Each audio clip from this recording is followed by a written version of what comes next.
Let's talk about Ellipse Tool in Xd. It is located over there, and the shortcut for accessing it faster is the letter E. I'm going to activate it, then come here on my canvas, just click and drag in order to have an ellipse. I'm going to delete it. Let's do it again. Click and drag, an ellipse. Hold shift down, a circle here. Let's go off shift, an ellipse. Hold shift down, a circle here. So let's say we have this circle here in the middle of our artboard, alright? And we want to reduce its size.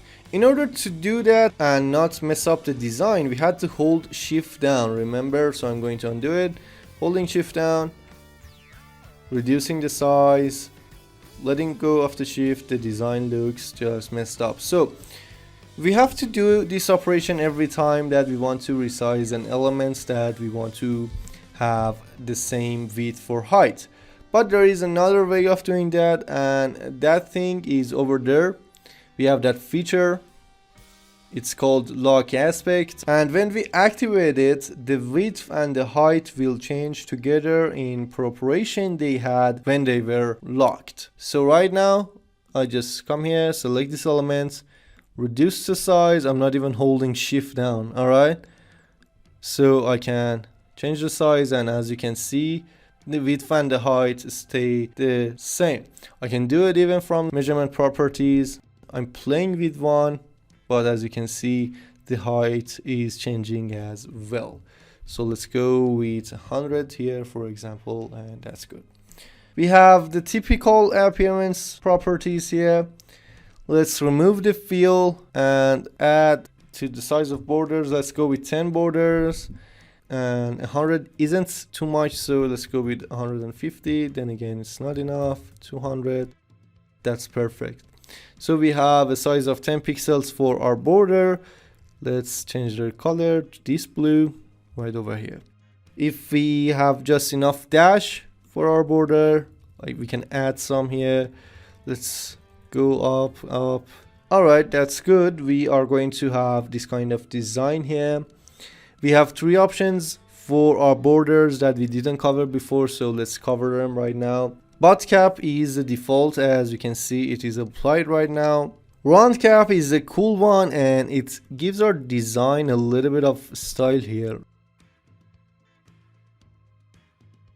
And this one, projecting cap, works just like the butt cap, but it is a little bit longer. We mostly go with the round cap because it looks way cooler.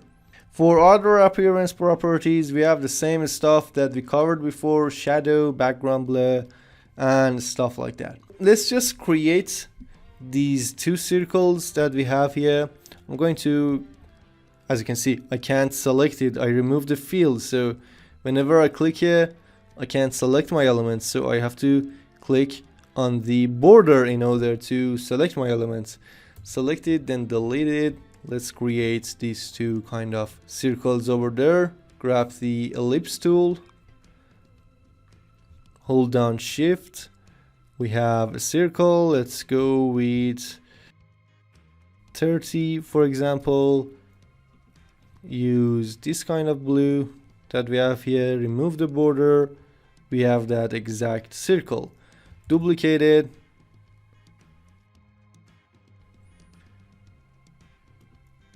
Remove the fill and show the border.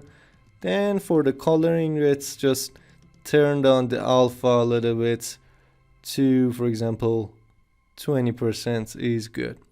It's just so easy to work with this tool. So that was the ellipse tool. It's so awesome, and with the options that you have for your border design, you can create some cool shapes in Xd. Thank you for watching, and make sure to subscribe for more UI UX content.